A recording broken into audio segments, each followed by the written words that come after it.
ಎಲ್ಲ ಒಂದು ಕಡೆಗೆ ನಿಮ್ಮ ತಂಡಕ್ಕೆ ಹಿನ್ನಡೆ ಆಗಿದೆ ಅನ್ಸುತ್ತೆ ಸರ್. ಒಂದು ನಿಮಿಷ. ಒಂದು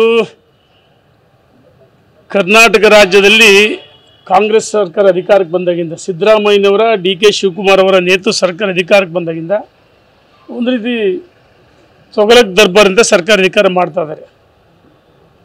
ಇವತ್ತು ಕೆಲವು ಅಲ್ಪಸಂಖ್ಯಾತ ಗುಂಡಾಗಳು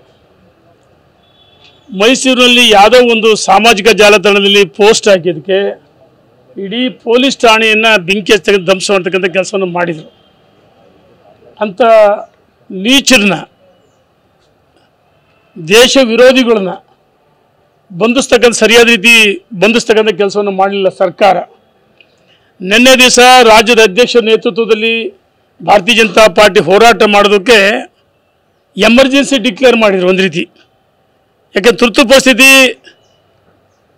ಶ್ರೀಮತಿ ಇಂದಿರಾ ಗಾಂಧಿಯವರು ಪ್ರಧಾನಮಂತ್ರಿ ಆದ ಸಂದರ್ಭದಲ್ಲಿ ತುರ್ತು ಪರಿಸ್ಥಿತಿ ಹೇಳ್ತಾಯಿದ್ರು.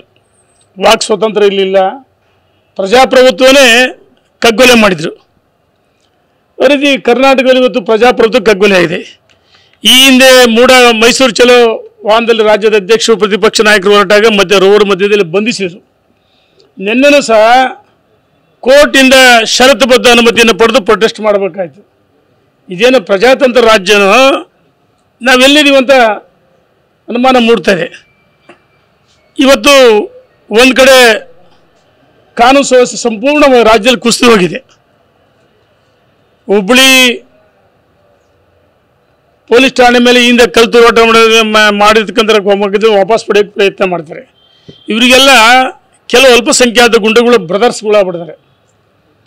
ಮತ್ತು ಮೈಸೂರಿನಲ್ಲಿ ಕೆಲವು ಪುಂಡಾಟಿಕೆ ಮಾಡಿ ಪೋಕ್ಸೋ ಕೇಸ್ ಹಾಕಿದರು. ಅದನ್ನು ಸರ್ಕಾರ ಸರಿಯಾದ ರೀತಿ ಕ್ರಮ ಜರುಗಿಸ್ತಾ ಇಲ್ಲ.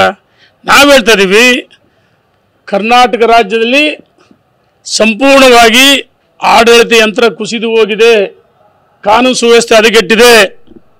ಇವರಿಗೆ ಸರ್ಕಾರ ಆಡಳಿತ ಮಾಡೋಕ್ಕೆ ನಾಲಾಯಕ್ ಇವರಲ್ಲ. ರಾಜೀನಾಮೆ ಕೊಟ್ಟು ಮನೆಗೆ ಹೋಗ್ಬೇಕಂತ ಹೇಳ್ತೀವಿ. ಇಲ್ಲದೇ ಇದ್ರೆ ರಾಜ್ಯದ ಜನ ನಿಮಗೆ ತಕ್ಕ ಪಾಠ ಕಲಿಸ್ತಾರೆ ಅಂತೇಳಿ ನಾನು ಸರ್ಕಾರಕ್ಕೆ ಎಚ್ಚರಿಕೆಯನ್ನು ಕೊಡ್ತಾ ಇದ್ದೀನಿ.